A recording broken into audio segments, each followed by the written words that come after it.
First choice పెట్టలేదు, second choice పెట్టలేదు. 5 పేర్లు అడితే అందులో టీఆర్ఎస్ అనే పేరు వాళ్ళు వెతికి మరీ రక్షణ సేన ఇచ్చిండ్రు. కాబట్టి ఐఎమ్ హ్యాపీ. దేవుడు దయ ఉంది, దైవ నిర్ణయంగా నేను భావిస్తూ ఉన్నా. కాబట్టి తెలంగాణ రక్షణ సేన పేరుతోనే ప్రజల మధ్యలోకి వెళ్తాం, వారి ప్రేమను పొందగలుగుతామని కూడా నేను భావిస్తాను. కవిత గారు, మధు అండి ఇక్కడ మరి మధు ఆర్టీవీ నుంచి.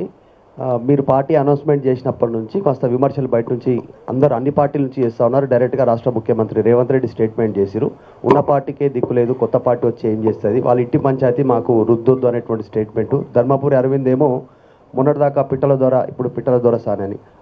కోమటిరెడ్డి బ్రదర్స్ ఒక పెద్ద జోక్, కవిత పార్టీ పెట్టడం.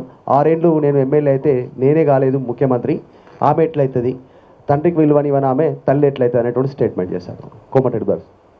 ముగ్గురు తిట్టమంటావా అని ఒకటేసారి అంటే ఇప్పుడు పాయింట్ ఏంటంటే భారతీయ జనతా పార్టీకి వాస్తవానికి తెలంగాణలో స్పేస్ లేదండి. వాళ్ళు సామాజిక న్యాయానికి బద్ధ వ్యతిరేకులు, బద్ధ విరోధులు.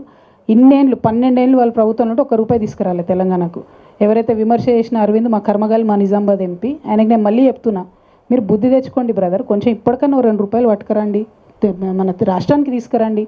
మీ ప్రధానమంత్రి గారు పోయినసారి ఎన్నికలలో పాలమూరుకు వచ్చి పాలమూరు రంగారెడ్డికి నేను ప్రత్యేక హోదా, నేషనల్ స్టేటస్ ఇస్తా అని చెప్పి అది పట్టుకరండి జరా. ఇప్పుడు 10వ తారీఖు మోడీ గారు వస్తున్నట్టున్నారు కదా, మరి తీసుకొని వస్తారా పాలమూరు రంగారెడ్డి, లేకపోతే 2-3 లక్షల కోట్లు మూట తీసుకొని వస్తారా? అట్లా తీసుకురండి.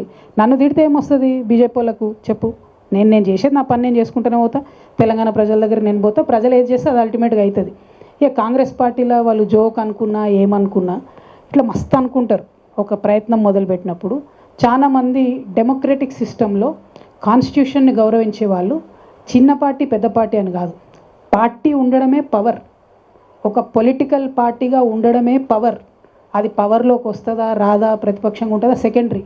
పార్టీ నడిపేటోళ్ళ సిన్సియారిటీని బట్టి ఆ పవర్ ఏందో తెలుస్తుంది మీకు. ఆ పవర్ ఏందో ఖచ్చితంగా ఇవ్వాలి. నన్ను జోక్ అన్న వాళ్ళకు కాలమే సమాధానం చెప్తుంది.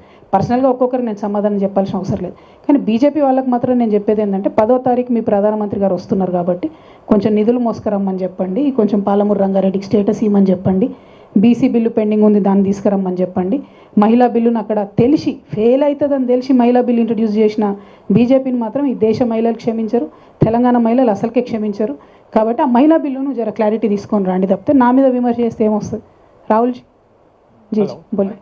అక్క నేను కరుణాకర్ 10 టీవీ అక్క, కరుణాకర్ 10 టీవీ. హలో. మీరు ఇప్పుడు ప్రస్తుత పరిస్థితుల్లో అప్పు చేస్తే కానీ అభివృద్ధి సంక్షేమ కార్యక్రమం